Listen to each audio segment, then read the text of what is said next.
Hello everyone, and welcome to another video by the Stretch Empire. Today we're going to be going over foam rolling. So what does foam rolling do? It releases adhesions that form between your muscles and your fascia from strength training and stress. Picture fascia as like a big web or net that sits between your skin and your muscle. And the reason you feel soreness is because, as you can see in the picture, you get knots and adhesions that cause pain and tightness. Now, the reason the type of foam roller that you're using is so important, as you can see here, we're trying to access the deep fascia. And as dancers, athletes, gymnasts, whatever sport we may be in, we have very healthy fascia. So those simple little flat foam rollers just don't do it.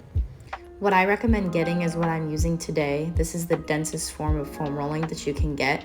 Basically has mini spikes that are on it.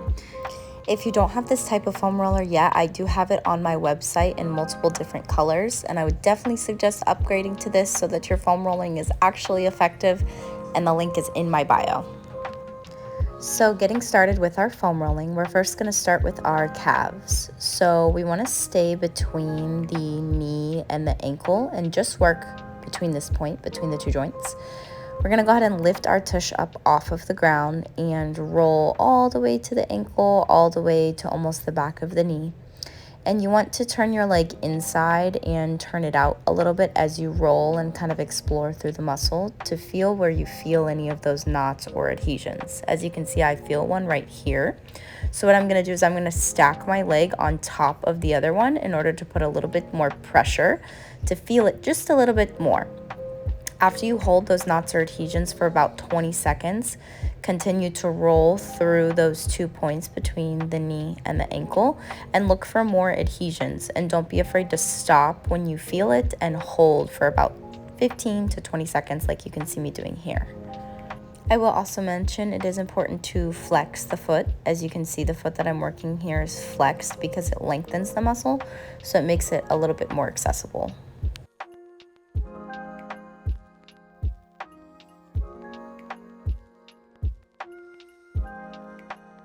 So now we're going to go ahead and flip-flop to the other side, and I want to make sure that I mention here that you want to take each leg individually and work through it individually. You don't want to stop on the same spot that you did on the other side just because you did it over there. You simply explore each leg as it is and hold where you feel knots or a little bit of pain. Don't forget to do the same thing, turn it in, turn it out just a little bit, and make sure that you're working through every part of that calf muscle so that you can find every little knot and every little bit of pain. And then as you can see, I just do a quick breeze over after I feel like I've worked out all of the knots and just move back and forth and make sure that I didn't miss anything. And I also will mention that the more consistent that you are with this, the easier it will get and the less knots that you will find. So it will go by a little bit quicker. Unless you are super sore after doing a very tough weight training workout or conditioning, then you will definitely feel those little knots. And just doing a quick little double leg breeze over there to make sure that I didn't miss anything. So now we're going to take the foam roller and we're going to roll it up to the top of the back of the knee, and we're going to go all the way to the glute. So kind of like the thing that we just did, we're going to stay in between the two joints of the hip and the knee, and we're going to roll back and forth, and we're going to turn our leg inside a little bit, turn it outside a little bit, and feel around for any of those painful spots. And just like we did on the calf, you can stack the leg if you feel like you're not feeling enough pressure.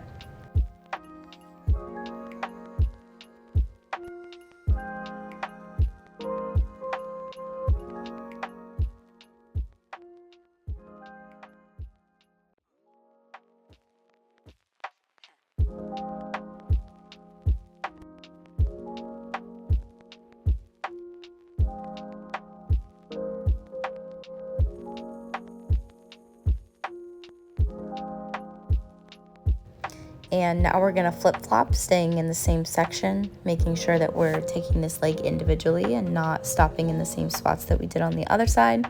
Feel around, explore the hamstrings, and try to find those spots that light up and hold for 15 to 20 seconds if you find one. Turn the leg in, turn it out, and stack the leg if you want to feel a little bit more pressure.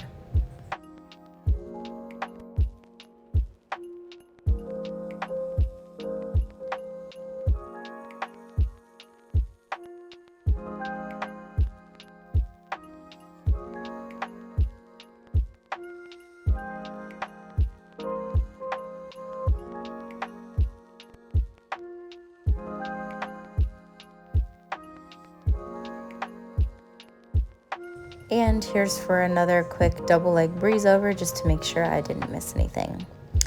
The next muscle that we're going to do is our glute. So what we're going to do is we're going to roll it underneath us and we're going to sit directly on it. You want to stack one leg. So I'm going to take my right leg and turn it out into similar to a butterfly position. And you want to lean on this side. Make sure that you're not leaning on the other side. The reason that we do this is because we're opening up the joint, so it makes all of those muscles a little bit more accessible to the foam roller.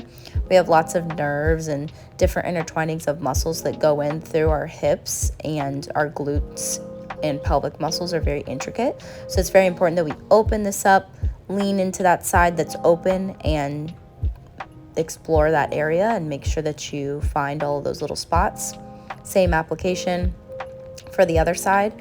Make sure that you are stopping if you feel any spots that light up.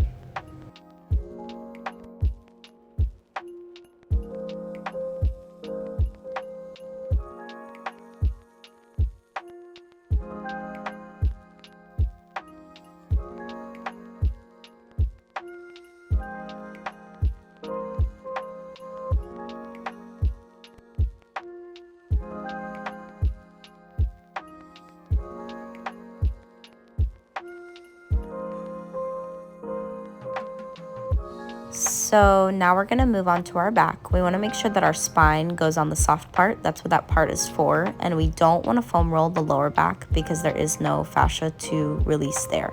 So we're going to start it right above the rib cage, wherever that starts on your back.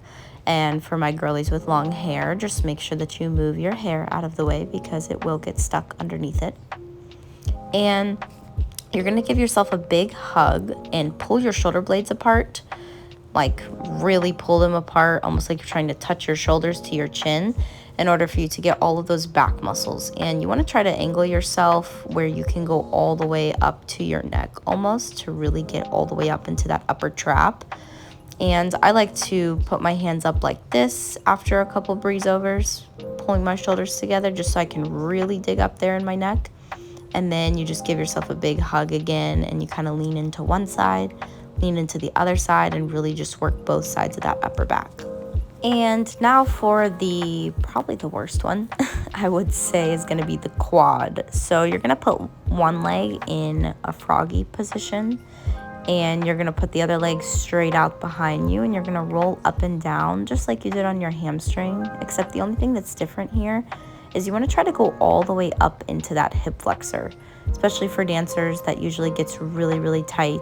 And for athletes, people who sit all the time, whatever you may be, all the way up here, as you can see I'm doing right there, is almost where that hip bone starts. Is you want to try to get all the way there. Same exact application. Turn your leg in, turn your leg out. Try to feel around for those spots. And if you feel something, hold it for 15 to 20 seconds. And just make sure you get all the way up into that hip flexor. And please take your time. If you need to pause the video, go ahead. But I went ahead and flip-flop to my other side. So you can start that and flip-flop your stance where the other leg is now in froggy and the leg that you're rolling is straight out behind you.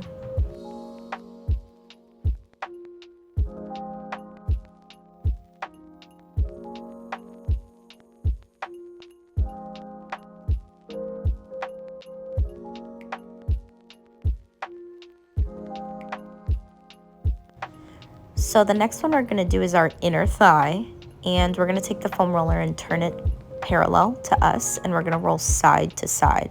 So now you're going to flip-flop your stance, and you're going to be rolling the leg that's in the froggy instead of the one that's out to the back. And you're gonna try to roll all the way into your groin and all the way to the tip of the knee. Those muscles go all the way down inside of that thigh, so we wanna make sure that we go as deep as we can on both sides. And again, please take your time, but I went ahead and flip-flop to the other side. Same application, make sure that you pause if you feel any spots light up.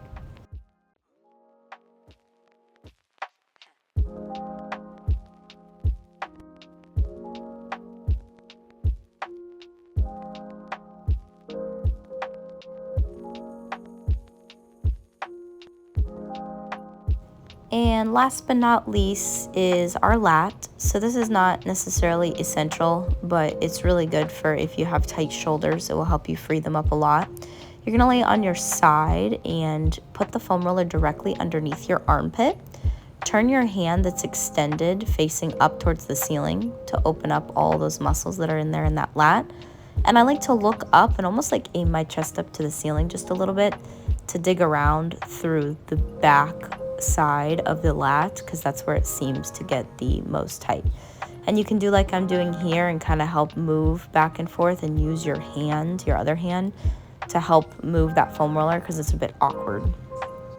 It is safe to foam roll before stretching, before and or after a workout, definitely when you're sore, and just for maintenance. And this is a great way as dancers and athletes to prioritize our recovery. Thanks for watching, guys. I hope this helps. Please make sure to subscribe to my channel to help support, and make sure you go grab your foam roller off my website if you do not have one yet. See ya.